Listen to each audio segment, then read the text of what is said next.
जब आपका मन पूर्ण रूप से स्थिर हो जाता है, तब आपकी बुद्धि मानवीय सीमाओं को पार कर जाती है। अविश्वसनीय चीजों को आसानी से किया जा सकता है, यदि हम उन्हें करने के लिए पूर्ण रूप से प्रतिबद्ध हैं। ब्रह्मांड के विस्तार में सब कुछ सही चल रहा है, लेकिन आपके मन में आया एक बुरा विचार आपका पूरा दिन खराब कर देता है। संपत्ति को अपनी भलाई में बदलने के लिए आपको आध्यात्मिक तत्व की आवश्यकता होगी। उसके बिना आपकी सफलता आपके खिलाफ काम करेगी। अपनी पहचान एक शरीर के रूप में करना आपके आध्यात्मिक विकास में बाधक है। आपकी ज्यादातर इच्छाएं वास्तव में आपकी नहीं होती, आप तो बस उन्हें सामाजिक परिवेश से उठा लेते हैं। लोग किताबों को पवित्र कहते हैं, लेकिन उन्हें अभी तक यह समझना बाकी है कि वास्तव में उनका जीवन सबसे पवित्र है। आध्यात्मिकता का मतलब है क्रमिक विकास प्रक्रिया को तेजी से बढ़ाना। जब कोई जरूरत से ज्यादा खाए और कोई भूखा रहे, तो मैं इसे अनर्थ मानता हूँ। अस्तित्व की सबसे बड़ी शक्ति चेतना है, और वो आप हैं। पेड़ आपके सांसों के स्रोत हैं। उन्हें काटने का मतलब है अपने जीवन की डोर काट देना। हमें और हिंदू और मुसलमान नहीं चाहिए, हमें और सिख और ईसाई नहीं चाहिए। हमें तो बुद्ध, जीसस और कृष्ण चाहिए। तब ही असल बदलाव आएगा। हर मनुष्य में वो आंतरिक क्षमता है कि वह बुद्ध और कृष्ण बन सके।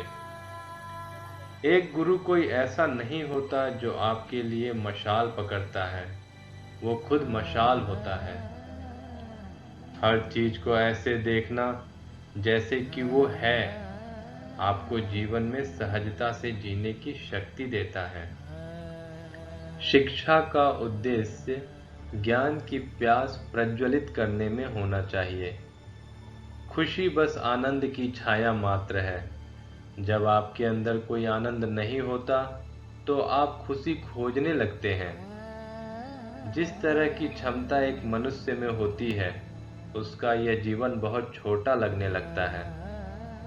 हर बुनियादी काम जैसे खाना या सहवास करना जादुई बन जाता है जब आप इसे चेतना के साथ करते हैं। यह आपकी योग्यता नहीं, बल्कि जीवन में मिलने वाला एक एक्सपोजर है जो आपको वो बनाता है जो आप हैं। भौतिक अस्तित्व का बस एक छोटा सा पहलू है। इस ब्रह्मांड में 1% से भी कम भौतिक नहीं है, बाकी सभी कुछ गैर भौतिक है। जीवन का होना ही इतनी महान घटना है कि इसे किसी अर्थ में नहीं बांधा जा सकता। हर चीज को फोन के माध्यम से देखना आपके जीवन के अनुभव को कम कर रहा है। जिस क्षण आप इस दुनिया में अपने आसपास के जीवन की परवाह नहीं करते हैं, आप उसी क्षण अपराधी बन जाते हैं। जो कुछ भी निर्मित किया जा सकता है, वह सृष्टि में पहले ही हो चुका है। बतौर मनुष्य हम बस उसकी नकल कर सकते हैं, बना नहीं सकते। अगर आप सफल होना चाहते हैं, सफलता को मत खोजिए, क्षमता सशक्तिकरण को खोजिए। अपने सर्वश्रेष्ठ से कम कुछ भी मत कीजिए। कितना अच्छा होता अगर ये दुनिया छोटे बच्चों द्वारा चलाई जाती। वो किसी और की तुलना में जीवन के ज्यादा करीब होते हैं। हमें अपने बच्चों को एक चीज जरूर देना चाहिए, और वह है प्रकृति का प्यार। अधिकतर लोग अहम के प्रति संवेदनशील होते हैं, जीवन के प्रति बिल्कुल नहीं। एक इंसान एक बीज की तरह होता है।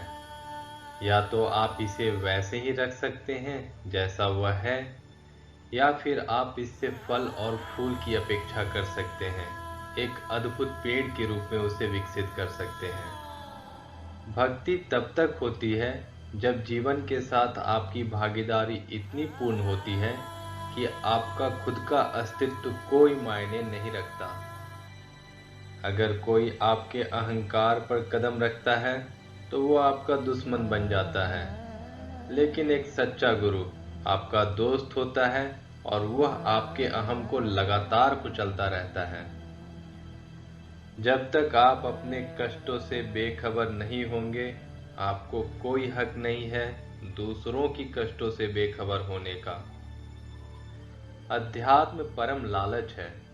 आप ना सिर्फ सृजन का एक टुकड़ा चाहते हैं, आप सृष्टि का स्रोत भी बनना चाहते हैं। मैं तुम्हें बदलना चाहता हूँ, यह क्रांति के शब्द नहीं है।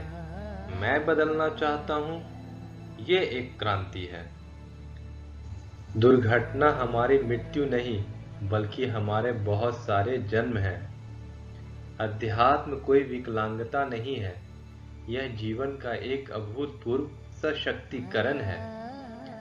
इस ग्रह पर हर दूसरा प्राणी अपना सर्वश्रेष्ठ कर रहा है, केवल मनुष्य ही ऐसा करने में संकोच करता रहता है।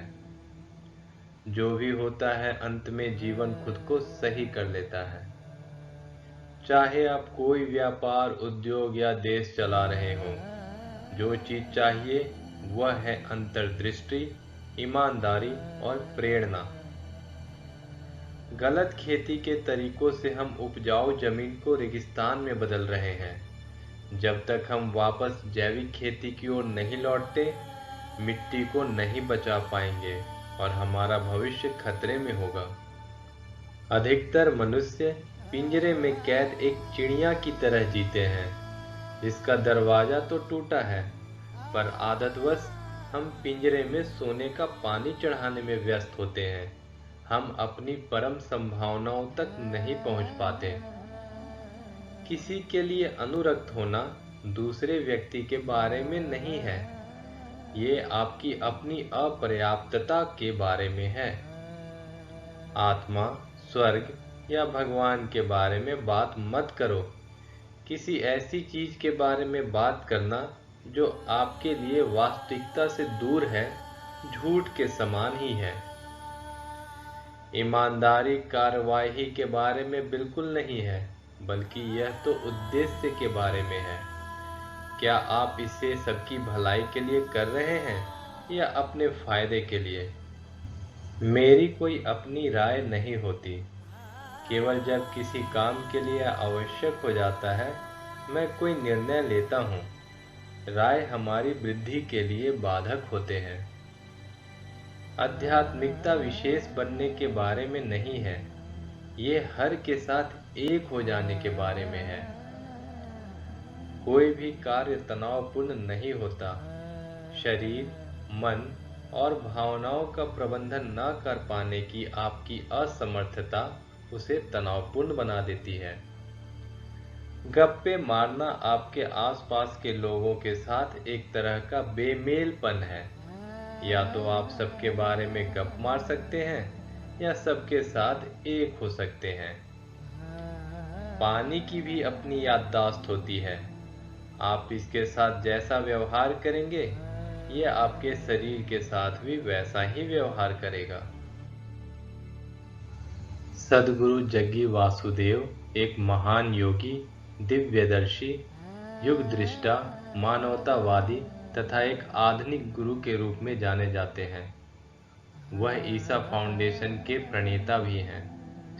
उनके विचार सुनने योग्य और साझा करने योग्य हैं। यदि आपको हमारा यह वीडियो पसंद आया तो इसे लाइक और शेयर करें। हमारे चैनल को सब्सक्राइब भी करें।